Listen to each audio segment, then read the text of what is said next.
விடுகிறது, குடும்பத்தை கலைத்து விடுகிறது. சபைகள் துண்டு துண்டா போறதுக்கு காரணம் இல்லாதது இருக்கிறது மாதிரியும் இருக்கிறது இல்லாத மாதிரியும். ஒரு பழைய பாடல் உண்டு, என்னது, சொல்லாததை சொன்னதுன்னு சொல்லுவாங்க, இல்லாததை இருக்குன்னு பேசுவாங்க. மிகைப்படுத்தி பேசுவது பிசாசுடைய குணம். இல்லாதது ஒண்ணு இருக்கிற மாதிரி பேசுறது அது தீய ஆவியினுடைய குணம். இந்த சாயல், இந்த பொய் வதந்திகளால எத்தனையோ குடும்பங்கள் கலந்து போகுது. ஒருவேளை இந்த செய்தியை கேட்டுக்கொண்டிருக்க உங்க உள்ளம் அப்படிப்பட்ட காயங்களோடு இருக்குமானால், பொய் வதந்திகளால நீங்க காயப்பட்டிருப்பீங்களானா, நீங்க மனம் கலங்காதீங்க. தேவன் உங்கள் காயங்களை சுகமாக்குவார்.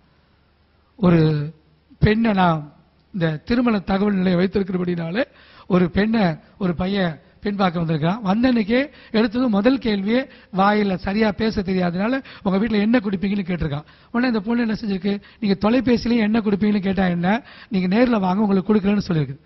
உடனே அந்த பையன் அந்த பொண்ணை பத்தி தவறா எல்லா இடத்துலையும் சொல்லி, அந்த பொண்ணுக்கு கிட்டத்தட்ட 4 வருஷம் கல்யாணம் ஆகாம, யாரு அந்த பொண்ணை மாப்பிள்ளை பார்க்க வந்தாலும் அந்த பொண்ணை பற்றி தவறான தகவல்களை பரப்புறதுனால எந்த பையனுமே அந்த பிள்ளைய கல்யாணம் பண்ணிக்காம இன்னைக்கு அந்த பிள்ளை வாழா வெட்டியா வீட்டில் உட்கார்ந்துருக்கிறத பார்க்கும்போது இறுதியை உடைக்கப்படுகிறது. பெரியமானவர்களே, எனக்கு அன்பானவர்களே, பொய் வதந்திகள்.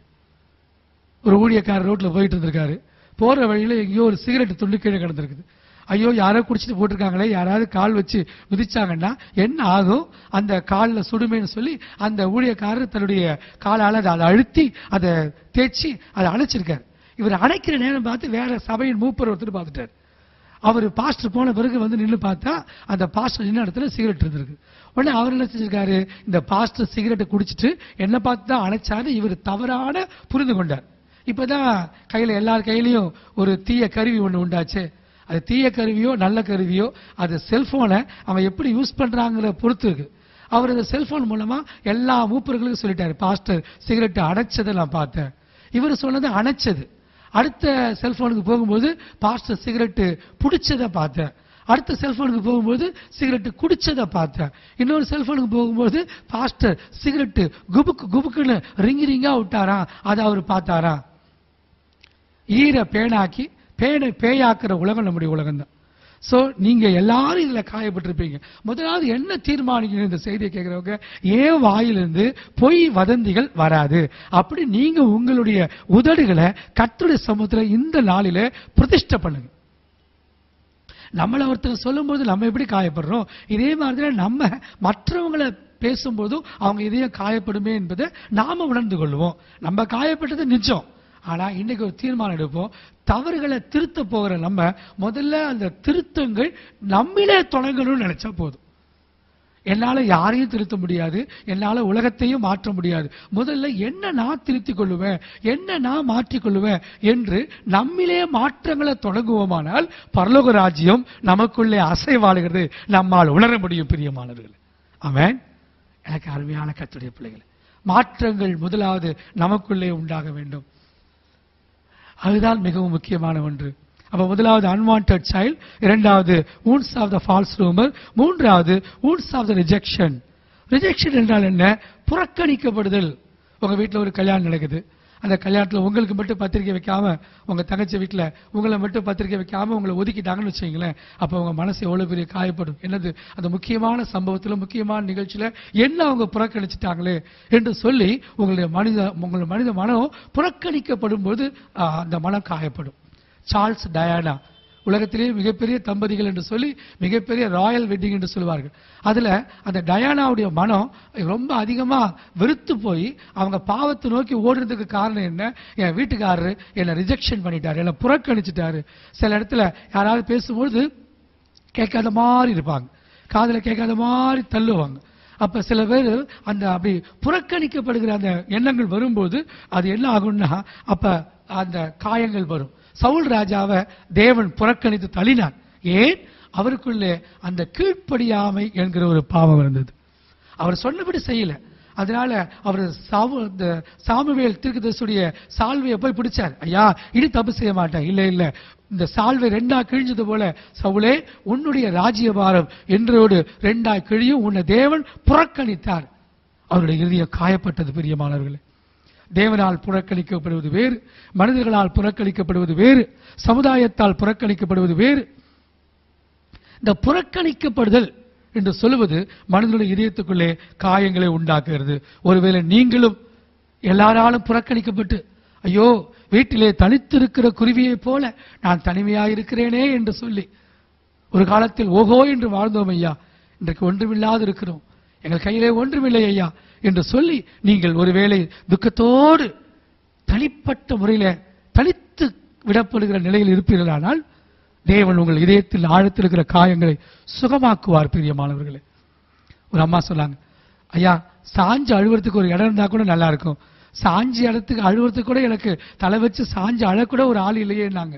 அப்படிப்பட்ட நிலைமையில் இருந்தீங்கன்னா உங்களை ஆண்டவர் தம்முடைய திருமார்பிலே சாய்த்துக் கொள்வார். பிரியமானவர்களே, உங்கள் மனதின் காயங்கள் இன்றைக்கு நிச்சயமாய் கர்த்தர் மாற்றிக் கொடுப்பார். அவருடைய வாக்குத்தத்தம் சொல்கிறது, நான் உன் காயங்களை ஆற்றுவேன். அடுத்ததாக wounds of loss of loved, அருமையானவருடைய மரணத்தினால் ஏற்படுகிற காயங்கள். உயிருக்கு உயிராய் நேசிப்போம். வீட்டிலே ஒரு மரணங்கள், தகப்பன் மரித்திருக்கலாம், தாய் மரித்திருக்கலாம், அன்பாய் வளர்த்த பிள்ளைகள் மரித்திருக்கலாம். வீட்டில் ஏற்படலாம் உயிருக்கு உயிராய் நேசிக்கிற அந்த உறவுகளிலே ஏற்படுகிற மரணங்கள் நம்முடைய இதயத்தின் ஆழத்தில் காயங்களை உண்டு பண்ணுகிறது. எத்தனை ஆண்டுகள் ஆனாலும், எத்தனை நாட்கள் ஆனாலும், எத்தனை வருடங்கள் ஆனாலும் அந்த காயங்கள் நம்முடைய இதயத்திலே ஆழத்தில் வேதனைப்படுத்திக் கொண்டே இருக்கிறது. பிரியமானவர்களின் மரணம் நம் இதயத்திலே காயத்தை உண்டு பண்ணுகிறதை நாம் பார்க்கிறோம். அன்பான கர்த்தருடைய பிள்ளைகளை, நீங்கள் அப்படி உங்களை உயிருக்கு உயிராய் நேசித்தவர்களை இழக்க கொடுத்ததினாலே காயங்கள் ஏற்பட்டிருப்பீர்களானால் அதை வார்த்தையில விவரிக்க முடியாத ஒன்று. ஒரு சகோதரர் சொன்னார், ஐயா ஊமையின் கனவு கண்டால் உலகத்துக்கு சொல்ல முடியாது ஐயா. அவர் உயிருக்கு உயிராய் நேசித்தவருடைய மனைவி மரித்தது நிமித்தமாய் அவர் சதா காலங்களிலும் அழுது கொண்டே இருக்கிறதை நாங்கள் காண்டோம். சபையாராய் சென்று ஜெபித்த பிறகு கர்த்தருடைய இருதயத்தை சுகப்படுத்தினார். இன்றைக்கு அவர் கர்த்தருடைய கையினால் பயன்படுத்தப்படுகிறார்.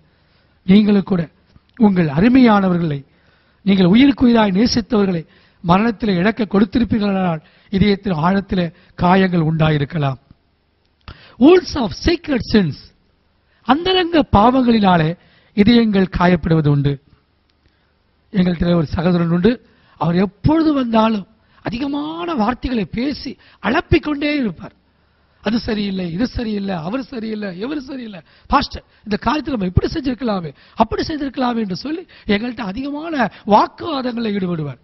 ஒரு நாள் அவரோடு கூட சேர்ந்து ஜெபித்து தனியாக ஜெபித்துக் கொண்டிருக்கும் போது உள்ளத்திலே ஒரு காரியங்கள் தோன்றியது. என்னவென்றால், இவர் ஏற்கனவே ஒரு பெண்ணை காதலித்திருக்கிறார். அதற்கு பிறகு வேறொரு பெண்ணை குடும்பத்தின் நிமித்தமாக கைப்பிடித்திருக்கிறார். கைப்பிடித்த பெண்ணை இவரே அந்த ட்ரெயின்ல போகும்போது அந்த பெண்ணை தள்ளிட்டு இருக்கார்.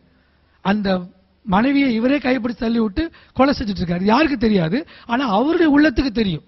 அவர் செஞ்ச அந்த அந்தரங்க பாவத்தின் நிமித்தமாய் அவருடைய இதயத்தின் ஆழத்தில் காயப்பட்டு அவரும் செய்ய மாட்டார், செய்ய விடுற ஆட்களையே குற்றப்படுத்தி கொண்டிருப்பார்.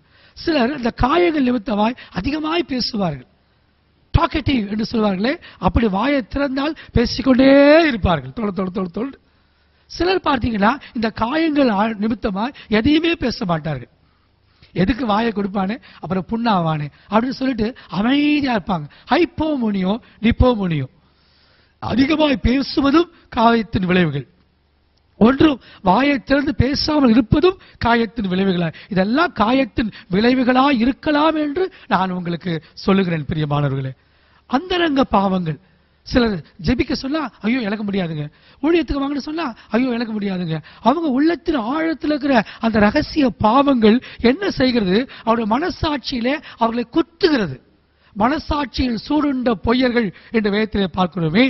அன்பான கர்த்தருடைய பிள்ளைகளே, அந்தரங்க பாவங்களில் ஈடுபடுவது நிமித்தமாய் ஆண்டவருக்குள்ளே வந்து ஊழியத்தில் ஈடுபட்டு அதற்கு பிறகு ரகசிய பாவங்களில் ஈடுபடும் பொழுது அது அவர்கள் உள்ளத்திலே காயங்களை உண்டு பண்ணுகிறது. வெளியிலே பார்த்தால் தெரியாது, ஆனால் உள்ளத்தில் ஆழத்தில் அந்த ரகசிய பாவங்களிலிருந்து தொடர்ந்து வருகிற பாவங்களிலிருந்து உங்களுக்கு கர்த்தர் ஒரு விடுதலையை இன்றைக்கு நிச்சயமாய் கொடுப்பார்.